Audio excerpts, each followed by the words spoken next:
Hey everybody, Johan here, back with another story.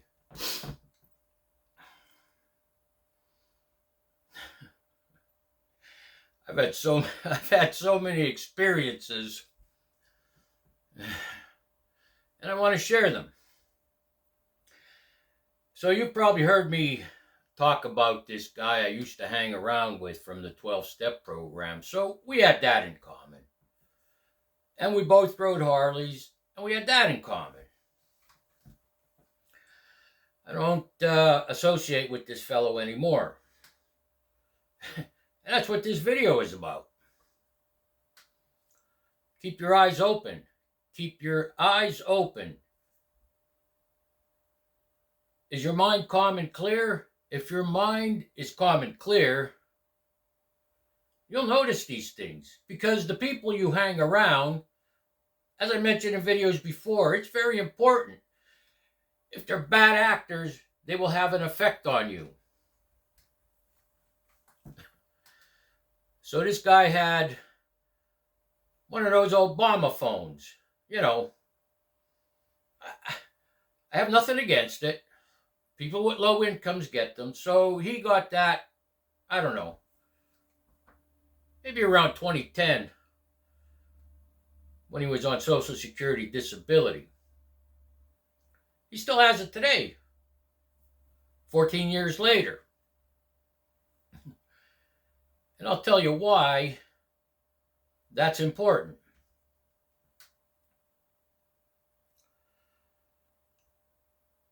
Sometimes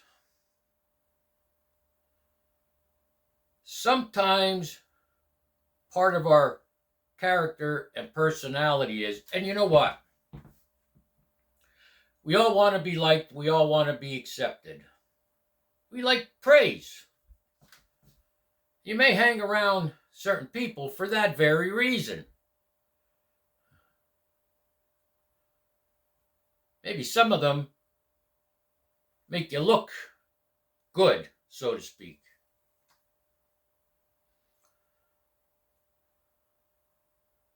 This guy is a disabled vet. Not long after he was,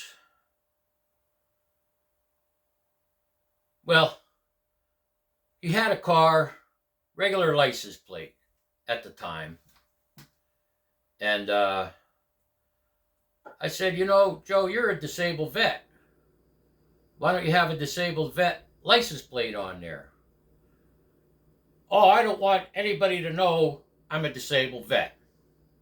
I said, I'll buy you one if it's money issues. No, I don't want anybody to know.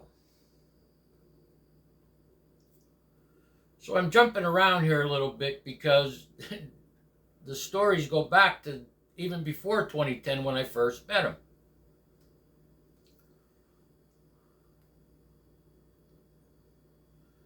Years passed by. A few years ago, he got his veteran's disability pension. How did I know that? Because at meetings he would brag about how financially he's secure he is now. Bought a brand new car, started buying all kind of motorcycles. He has 4 of them that I know of. I'll talk about that in a little bit, So the value of his character and personality, to me,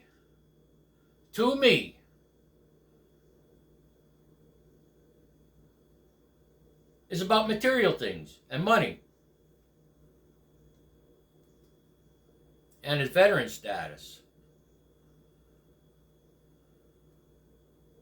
So he says at meetings he's making over $5,000 a month.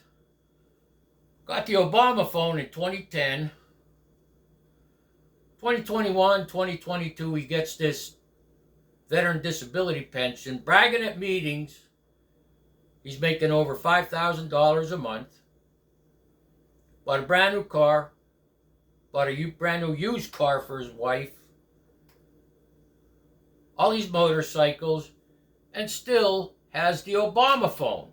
You know, you get when you're poor. So I observe things. I am an observer. And I process them when I'm in morning meditation every day. Been doing it for a while. Something might spark my curiosity, and so I examine it a little bit more extensively than other things. I love this diet mango green tea from Turkey Hill.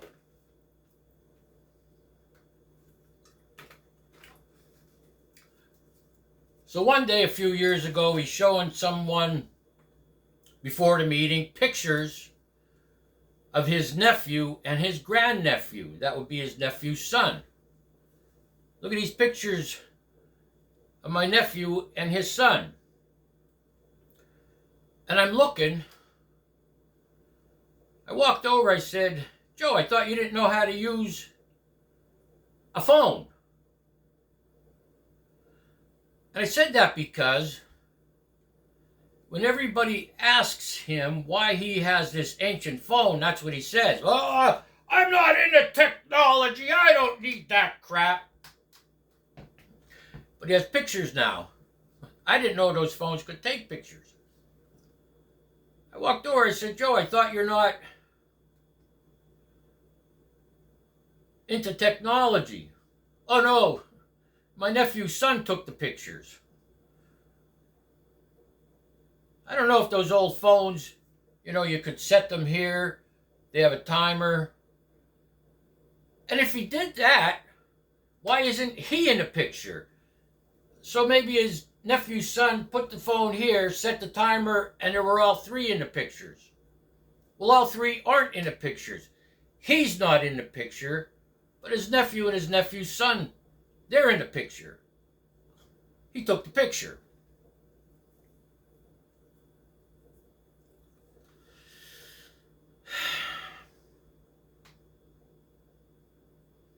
And he's often said this outside of meetings.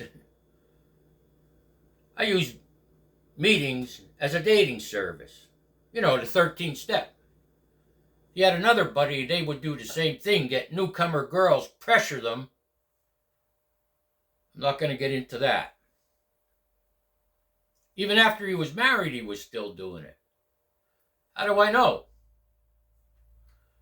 We would ride Harleys to meetings an hour from here. We would ride back. He would say he's going home. We'd pull over near where he lived. He would say he's going home.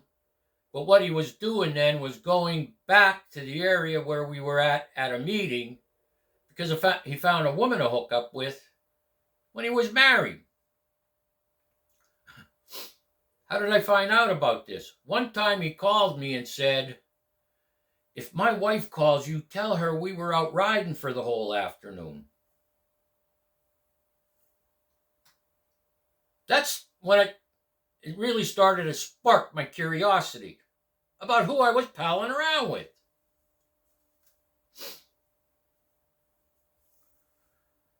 So, I think it was 2022. He bought a brand new Harley Street Bob. We're outside a meeting. He says, look, I got this new bike. We used to go early before anybody got there. I got this new bike. Tell everybody my wife bought it for me. He bought it.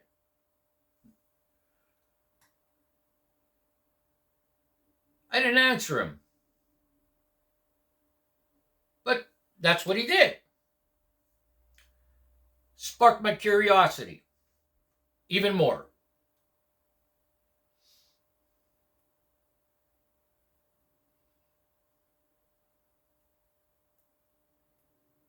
He used to call me every morning. And this is what happened that was the end of that association. He would call me and say, oh, I'm down in my favorite shitter, toiling in the basement, he'd say, and I thought I'd call you.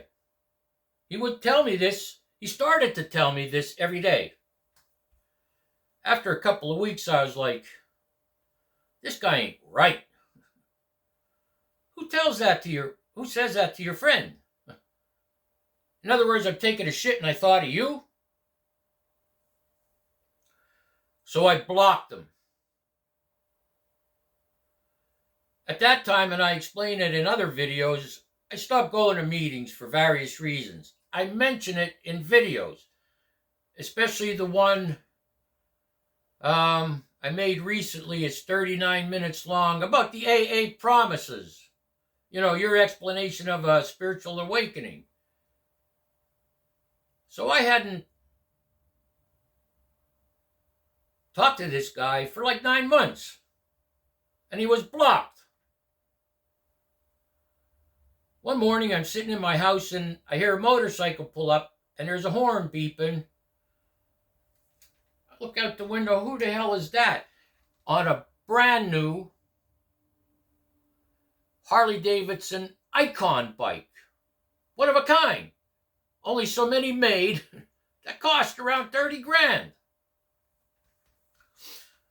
So immediately, I think, okay, he's blocked, haven't talked to him.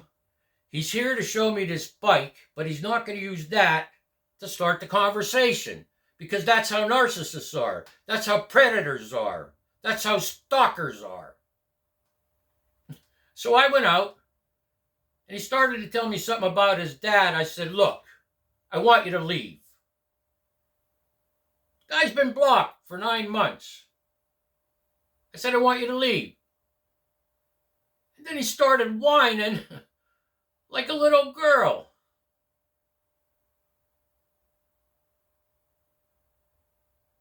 I said, if you don't leave, I'm dialing 911. I don't want you here. I went in the house. He's still out there yelling my name. He's like a 69-year-old, 70-year-old man yelling my name in front of the house for all the block to see. Don't handle it this way, but I'm going to tell you why I did what I did next. So he's still out there. I grabbed a baseball bat. I went out, banged it on the porch banister. I said, Joe, leave my effing property. Because he was, the way this is around here, I don't have a sidewalk in front of my house, but I know where my property line was. He's out there calling me an asshole. So then I went out with the phone and I said, look, if you don't leave, I'm dialing 911. Then he left. That was like back in May or June, and I haven't heard from him since.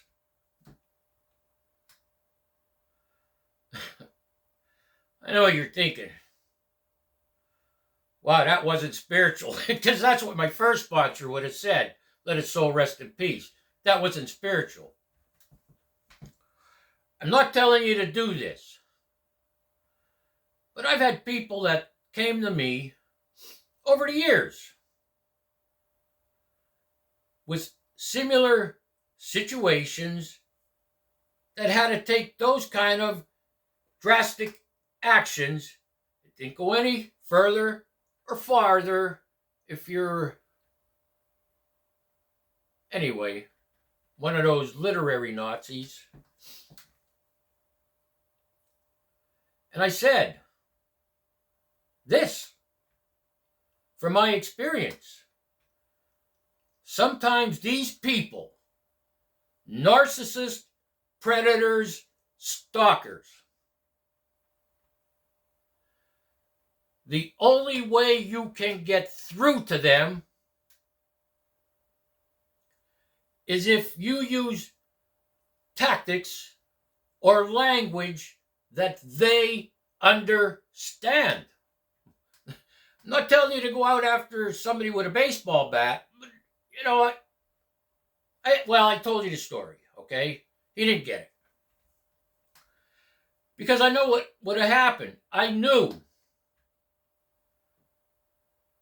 because I know the man and his value is placed on things. Well, in this case, Harley motorcycles.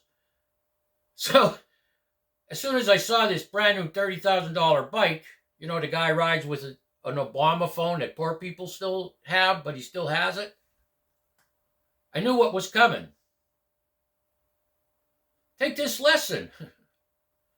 Because if you separate yourself from these people, they will come back and typically start the conversation with some type of story that you feel sorry for them, pity for them. But that's only to get themselves in the door, so to speak.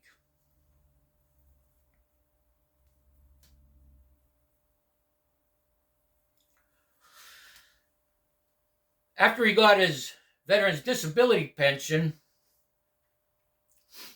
everywhere we went, everything was Vietnam this, Vietnam that. I was in Vietnam, blah, blah, blah. You can't have a conversation with this guy about where he will not, he'll always bring up, if you say to him, yeah, I remember back in the day, this bakery, well, before I went to Vietnam, or, man, this is really rainy out today. I can't believe you're out riding. Well, when I was in Vietnam,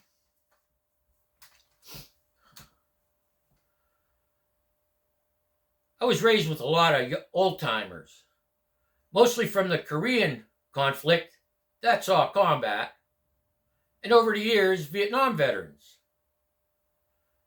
They told me right out, if there is someone bragging about being in the shit that's combat, they're lying. Remember I said he bought a brand new car. There has to be 20 stickers on this car, front fenders, side windows, and the back. 20, maybe 30. Vietnam this, Vietnam that, you know, Dinky Dow, all these things. Who does that?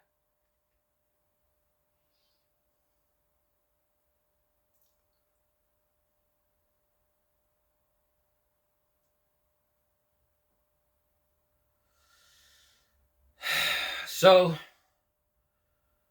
that's my experience, and why I made this video is you need to watch out for people, not just in a 12-step program, but in life. Because I take 5 to 10 minutes every morning in meditation to collect my thoughts, plan my day, I've developed the gift of discernment and intuition. I'm very cautious with meeting new people now. That's the other thing. There are more yo-yos today in 2024 than I've ever seen in my life. Yo-yos. Adults. Acting like uncivilized middle school children.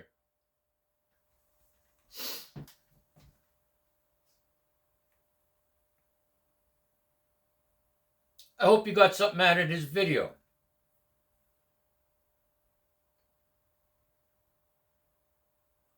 I'll catch you in the next video, hopefully. Johan out. Peace.